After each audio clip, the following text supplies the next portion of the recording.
So diving into your world and how you perceive the sense of self and the way that you marry science to the way that we form memories, the way that we live in a perpetual state of reliving our past and things like that, it's really, really incredible.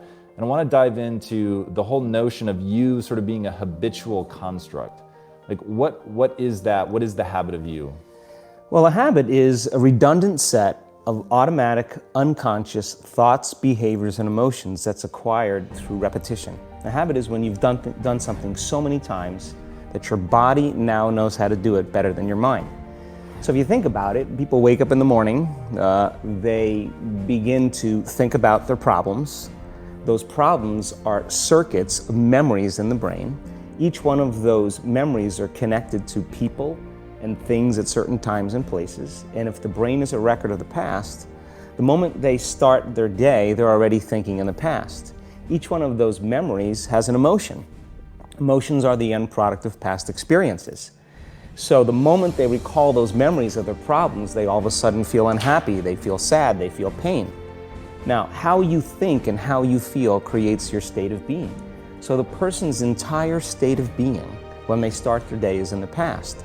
So what does that mean? The familiar past will sooner or later be predictable future.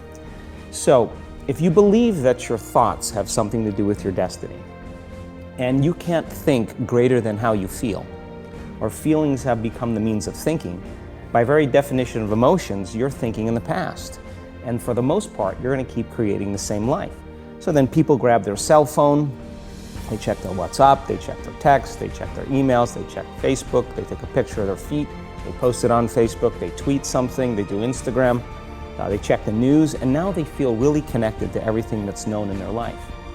And then they go through a series of routine behaviors. They get out of bed on the same side, they go to the toilet, they get a cup of coffee, they take a shower, they get dressed, they drive to work the same way, they do the same things, they see the same people, they push the same emotional buttons, and that becomes the routine, and it becomes like a program. So now they've lost their free will to a program, and there's no unseen hand doing it to them. So when it comes time to change, the redundancy of that cycle becomes a subconscious program. So now 95% of who we are by the time we're 35 years old is a memorized set of behaviors, emotional reactions, unconscious habits, hardwired attitudes, beliefs, and perceptions that function like a computer program.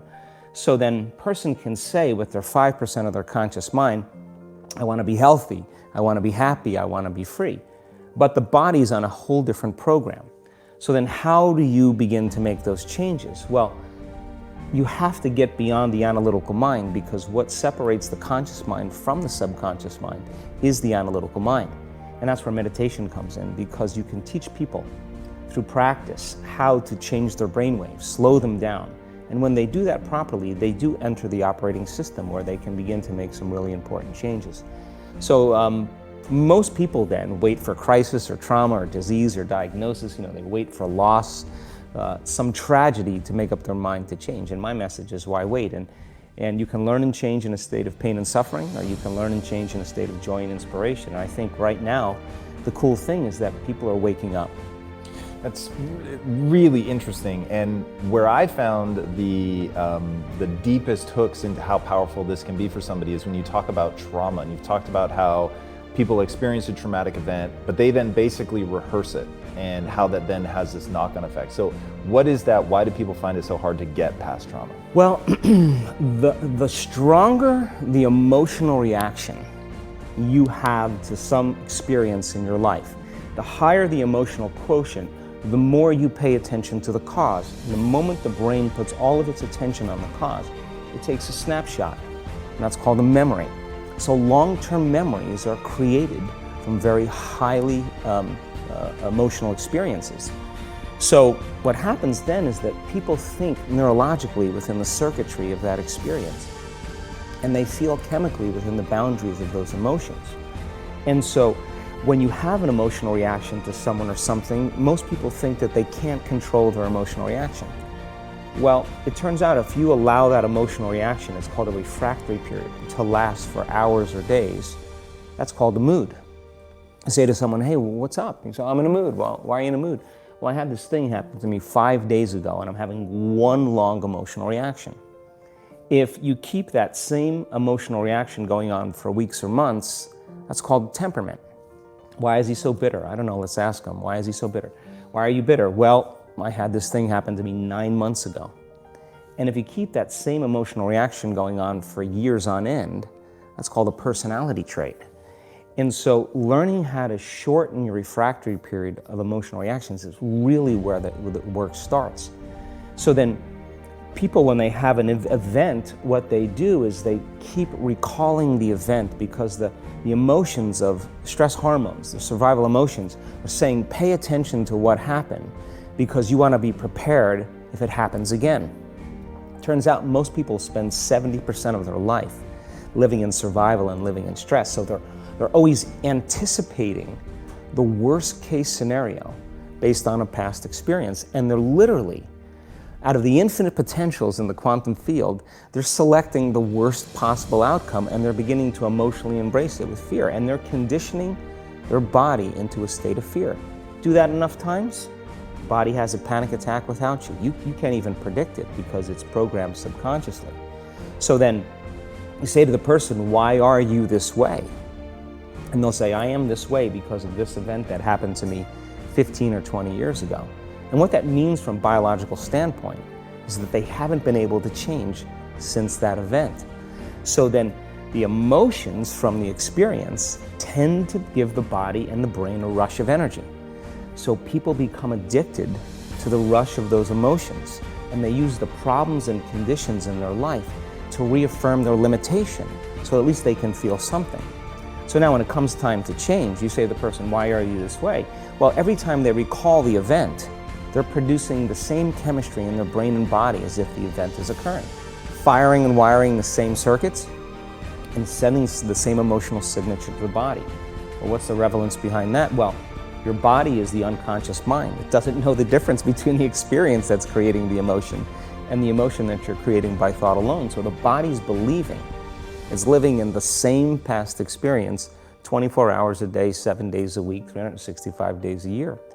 And so then when those emotions influence certain thoughts, and they do, and then those thoughts create the same emotions, and those same emotions influence the same thoughts, now the entire person's state of being is in the past. So then the hardest part about change is not making the same choices you did the day before, period.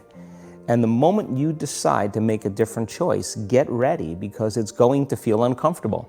It's going to feel unfamiliar. There's going to be some uncertainty. Why does it feel so uncomfortable? Is it because of the neurons that fire together wire together? So there's like an easiness to that loop, just because literally, and you've talked very eloquently about this, the way that the neurons connect in the brain, how rapidly, I've seen you show footage of how rapidly those connections happen, which is pretty incredible. Is that what makes it so discomforting for people? I think that the bigger thing is that we keep firing and wiring those circuits. They become more hardwired. So you have a thought and then the program runs. But it's the emotion that follows the thought. If you have a fearful thought, you're going to feel anxiety. The moment you feel anxiety, your brain's checking in with your body and saying, yeah, you're pretty anxious. So then you start thinking more corresponding thoughts equal to how you feel. Well, the redundancy of that cycle conditions the body to become the mind. So now, when it comes time to change, the person steps into that river of change and they make a different choice, and all of a sudden, they don't feel the same way.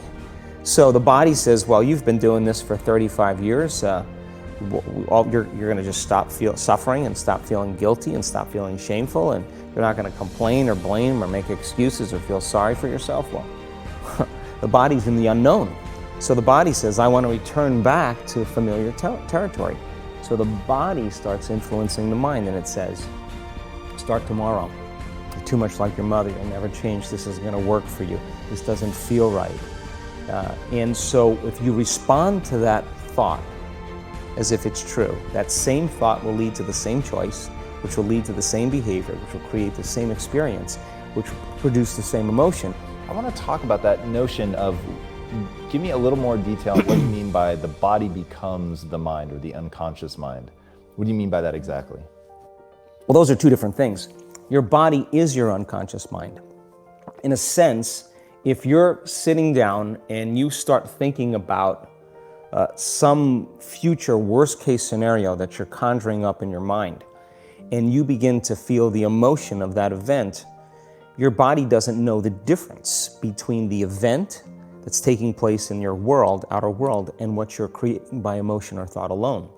So most people then, they're constantly reaffirming their emotional states. So when it comes time to give up that emotion, they can say, I really want to do it, but really the body is stronger than the mind because it's been conditioned that way. So the servant now has become the master. And the person all of a sudden, once they step into that unknown, they'd rather feel guilt and suffering because at least they can predict it.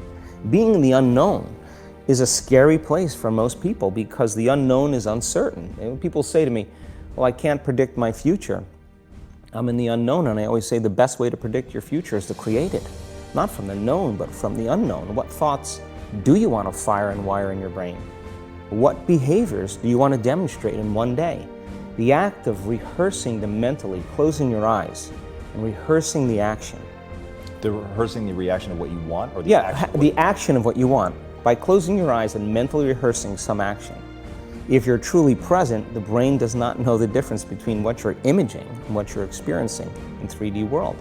So then you begin to install the neurological hardware in your brain to look like the event has already occurred. Now, your brain is no longer a record of the past. Now it's a map to the future. And if you keep doing it, priming it that way, the hardware becomes a software program. And who knows, you just may start acting like a happy person. And then I think the hardest part is to teach our body emotionally what the future will feel like ahead of the actual experience. So what does that mean? You can't wait for your success to feel empowered. You can't wait for your wealth to feel abundant. You can't wait for your new relationship to feel love, or your healing to feel whole. I mean, that's the old model of reality of cause and effect, waiting for something outside of us to change how we feel inside of us. And when we feel better inside of us, we pay attention to whoever or whatever caused it. But what that means then is that from the Newtonian world is that most people spend their whole life living in lack, waiting for something to change out there. What do you mean the Newtonian world? The Newtonian world is all about the predictable. It's all about predicting the future. But the quantum model of reality is about causing an effect. The moment you start feeling abundant and worthy, you are generating wealth. The moment you're empowered and feel it, you're beginning to step towards your success. The moment you start feeling whole, your healing begins. And when you love yourself and you love all of life, you'll create an equal. And now you're causing an effect. And I think that's the difference between living as a victim in your world, saying, I am this way because of this person or that thing or this experience. They made me think and feel this way. When you switch that around, you become a creator of your world, and you start saying, my thinking and my feeling is changing an outcome in my life. And now that's a whole different game, and we start believing more that we're creators of reality.